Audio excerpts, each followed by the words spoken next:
Mini tractor sugarcane वाला। बहुत पहले आशा द्वीप नाम का एक द्वीप था जिसमें लिलीपुट रहते थे। वो सब खेती पर ही निर्भर करते थे।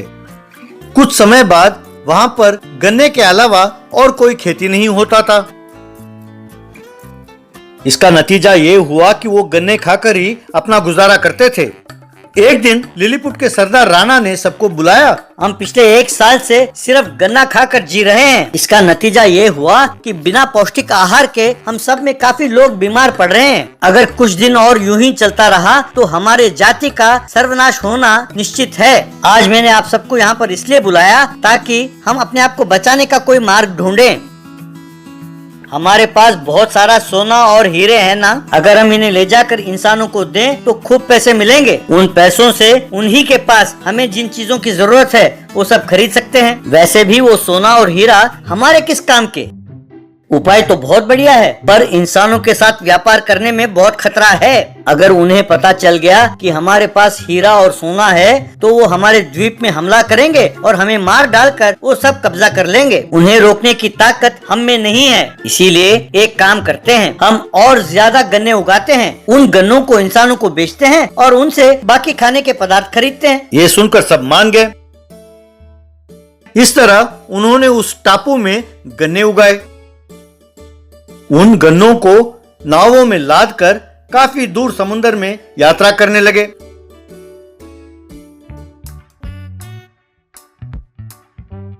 आखिरकार देवगढ़ नाम के गांव में पहुंचे। गांव में उन गन्नों को लाकर रखा। उन छोटे छोटे लिलीपुट और उनके छोटे छोटे गन्नों को देखकर देवगढ़ के निवासी बहुत हैरान हुए। राणा ने देवगढ़ के सरपंच को अपने गांव के परेशानियों के बारे में बताया। मैं तुम्हारे परेशानियों के बारे में समझ गया हूँ, पर इतने छोटे गन्नों का हम क्या करेंगे? गन्नों का रस बनाने के लिए भी हमारे पास बड़े बड़े मशीन हैं। ये गन्ने उन मशीनों के लिए बहुत छोटे हैं, इसीलिए हम तुम्हारी मदद नहीं कर सकते। आप लोग जा सकते हैं। कहकर सब गाँव वाले वहाँ से चले गए। सिर्फ बबलू नाम का लड़का वहाँ रह गया। राणा और बाकी लिलीपुट दुखी होकर जा ही रहे थे। ठहरिए, आप बहुत दूर से आए लगते हैं। आपको बहुत भूख लगी होगी। आज की रात आप लोग हमारे घर में गुजारिए, कल सवेरे चले जाइएगा। ये सुनकर लिलीपुट बहुत खुश हुए। घर पर बबलू की माँ ने उनके लिए एक कड़छी चावल, एक छोटी सी रोटी और थोड़े से सब्जी उन्हें परोसा। उन सब ने उसे पेट भर खाया। देखा माँ, इनका पेट कितना छोटा है। अगर हमने इन्हें 1 बोरी चावल, 1 बोरी आटा और 1 बोरी दाल दिया तो ये साल भर गुजार लेंगे। किसी न किसी तरह इनकी मदद करनी होगी माँ। बेटा, हम खुद गरीब हैं, हम इनकी क्या मदद करेंगे बेटा। उस रात को बबलू सोया नहीं, वो सोचता ही रहा। सब लिलीपुट थक कर सो रहे थे। तभी बबलू को एक उपाय सूझा।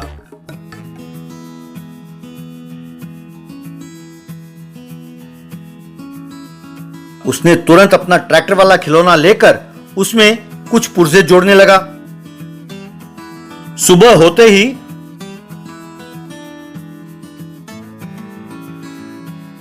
उसने एक mini tractor sugarcane juicer machine तैयार कर दिया। ये देखकर लिलीपुट सब हैरान हो गए।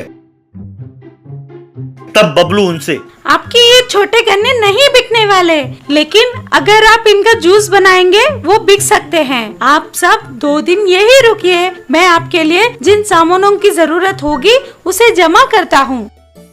उसके बाद बबलू ने उस मिनी ट्रैक्टर वाले मशीन को गांव के बीचों बीच रखा। उन छोटे से गन्नों को उस मशीन में डाला। उसमें से निकलने वाले जूस को एक छोटे से कटोरी में भरा। जब वो कटोरी भर गया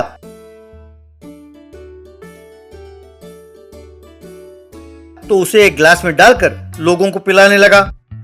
गन्ने का रस बहुत स्वादिष्ट होने के कारण लोग लाइन लगाकर उसे पीने लगे। इस तरह बबलू ने बहुत सब्र के साथ 2 दिन तक जूस बनाकर बेचा और खूब पैसे कमाए।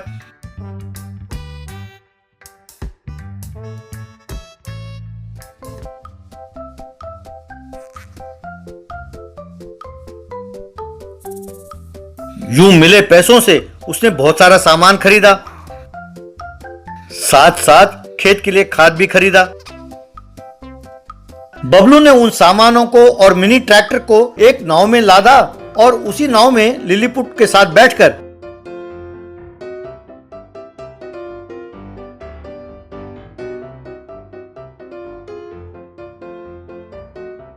वो उनके द्वीप पहुंचा।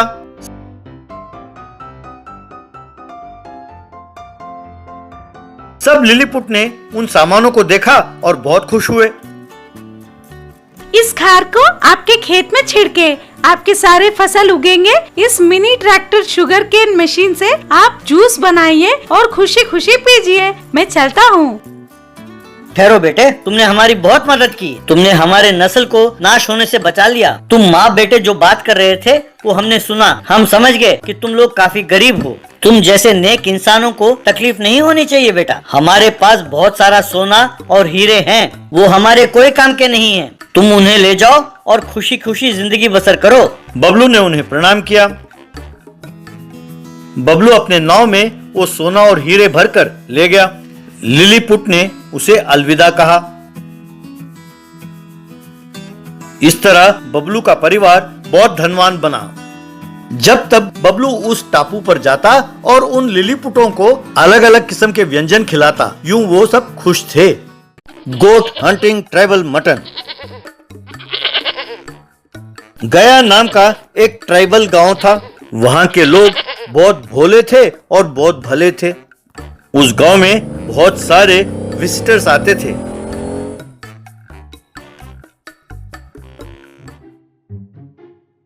एक दिन उस गांव में जिम्मी और बबलू नाम के दो लोग कार में आए।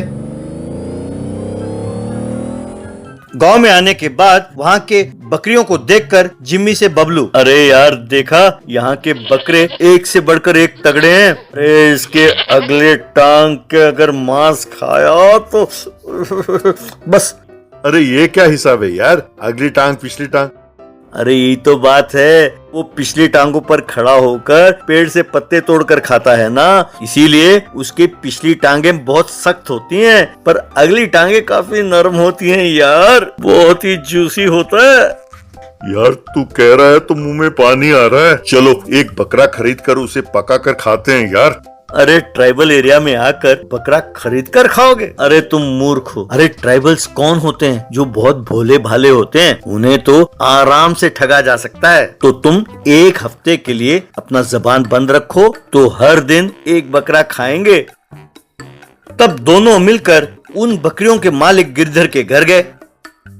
बबलू गिरिधर से, भैया हम लोग शहर से आ रहे हैं, मेरा नाम बबलू है और इसका नाम जिम्मी है, एक हफ्ते के लिए रहना है, कितने पैसे लगेंगे? क्या बात कर रहे हैं साहब, आप हमारे मेहमान हैं, आप एक गांव देखने आए हैं तो आप हमारे घर रहिए, पैसों की कोई जरूरत नहीं है, आप आराम से रहिए, गांव देख कर जाइए। ठीक है भैया, एक हफ्ते के लिए रहकर गांव पूरा देख कर जाएंगे, कहकर अंदर चला गया। तब गिरिधर के पास आकर उसकी बेटी सती, बापू ये दोनों ठीक नहीं लग रहे हैं, देखने में तो मुर्गी चोर लगते हैं। उन दोनों में वो बबलू जो है उससे बचकर रहना चाहिए, उन्हें घर में रहने क्यों दिया? अरे बेटे तुम खामखा हर एक पर शक करती रहती हो, वो हमारे मेहमान हैं, ऐसा नहीं कहते बेटा, कहकर चला गया। उस रात को बबलू ने एक बकरे को चुरा लिया, उसे दूर ले गया और काट कर पकाया। उसे पकाने के बाद उस पकवान को जिम्मी और बबलू मिलकर गिरधर के घर ले आए। गिरधर से बबलू, भैया आप सब घर वालों को बुलाइए, अभी अभी मैं एक बकरे को खरीद कर उसे पका कर लेके आ रहा हूँ। हम खाने के मूड में नहीं है, हमारा एक बकरा गायब है, उसको लेकर मेरे पिताजी चिंतित है। अरे कौन सा? वो जिसका बड़ा सा मस्सा है? अरे वो कहीं नहीं गया होगा, यहीं कहीं पत्ते खा रहा होगा, आ जाएगा, नहीं तो किसी के पेट में चला गया होगा, उसके कारण आप लोगों को पुण्य भी मिलेगा। गुनगुन कुछ नहीं है, जो भी उस बकरे को खा रहा होगा उसे दस्त लगेंगे और वो मर जाएगा। ये सुनकर जिम्मी, अरे यार ये तो श्राप दे रही है, कहीं वो सच ना हो जाए यार। उसका सर, पहले तू चुपचाप उसके अगली टांग खा। फिर बबलू गिरधर से, भैया पहले इसे खा लो, फिर हम सब मिलकर उस बकरे को ढूंढते हैं। तब सबने मिलकर वो मटन करी खाया। यूं हर रोज बबलू एक बकरी को चुराता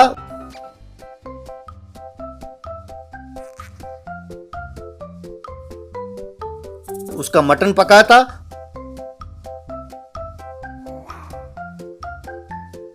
और सब मिलकर खाते।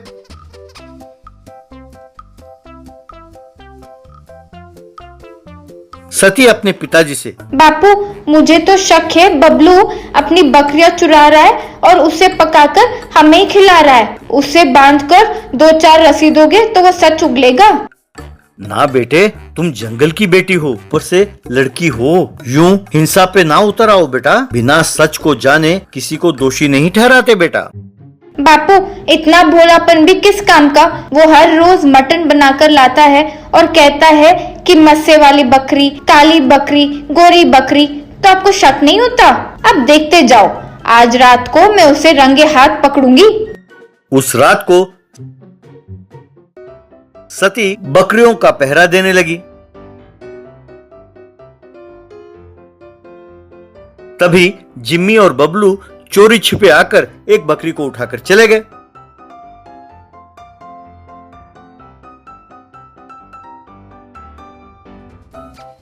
अब उसे काटने ही वाले थे कि सती गिरिधर और सारे गांव वालों को लेकर वहां पहुंच गई। तब उन्होंने बबलू और जिम्मी को पकड़ा। उन्हें देखकर बबलू, ओ यार, ये क्या हो गया? मैं और बकरी को काटने वाला था। वो मुझे पता नहीं चल रहा कि क्या हो रहा है। लगता है मुझ पर कोई भूत सवार है। जी हाँ, आप पर तो मटन खाने वाला भूत सवार है। अभी उसे छुड़ाते हैं, देखते जाओ कमीने। कहकर सबने मिलकर बबलू और जिम्मी को खूब मारा। बाद में उन दोनों को बांध दिया पेड़ के साथ। तब जिम्मी, अरे भाई साहब, हम बेवकूफ थे जो हमने बकरियां चुराई। उन बकरियों के पैसे दे देंगे भाई साहब, हमें छोड़ दीजिए भाई साहब प्लीज। अरे सिर्फ बकरी के पैसे नहीं, तुम दोनों को दोबारा यहाँ आना नहीं चाहिए, समझे? ठीक है मेरी माँ, दोबारा कभी इस इलाके में नहीं आएंगे। इतना ही नहीं, आज के बाद हमने मटन खाना ही छोड़ दिया है। कहकर गिरिधर को पैसे दिए और अपने कार में बैठ के वहां से भाग गए।